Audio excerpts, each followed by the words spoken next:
Neha Aluwalia wears multiple hats. She is an interior designer, an advocate with masters in laws, and now an eminent author.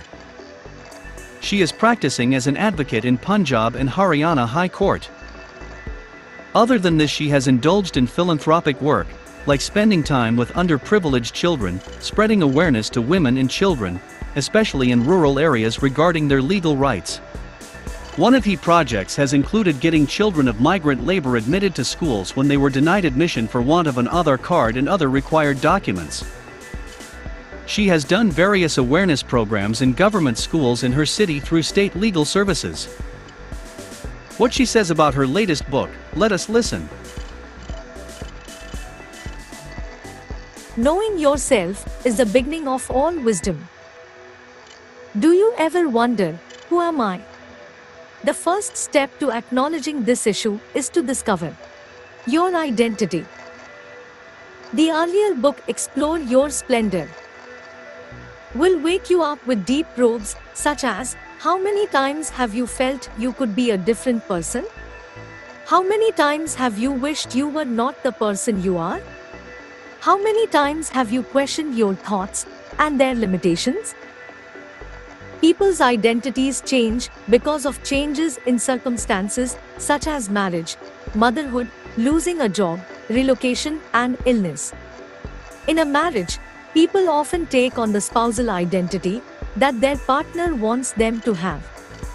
Under such conditions, what it means to be who you are shall change. To truly know yourself is the utmost important ability you can ever possess. When you truly know yourself, you will become more assured, have a clearer understanding of your true purpose, and make a more significant impact on the world. So, how can you know who you truly are and what you really want or ought to do in life? How can you stop yourself from being lost in the cacophony of your surroundings, chatter, and confusion within your mind? This book contains the entire spectrum of sharing elegance, endurance, and strength in all its vibrant colors and magnificent aspects. Everyone, irrespective of gender, can identify and inculcate these thought patterns. Now I have written A Journey Towards Empowerment. Guru Nanak Dev ji ने कहा था, उससे राजा पैदा होता है।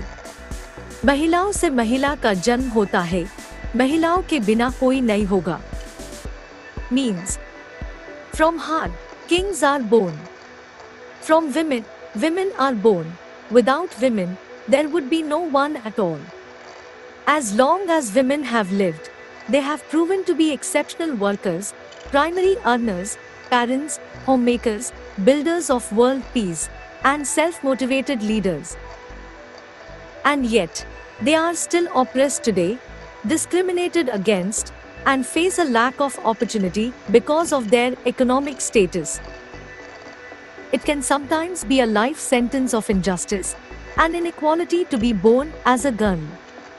It's hard for girls and women in all aspects of their lives to avoid experiencing some kind of discrimination throughout their life.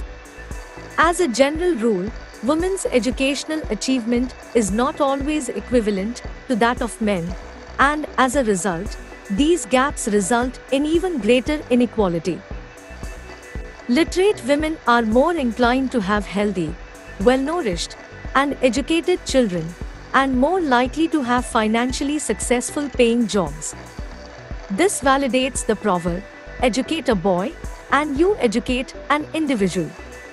Educate a girl, and you educate a community. I believe it is time we finally stop denying that we are inhibiting our own growth and advancement in obstructing women from reaching their full potential.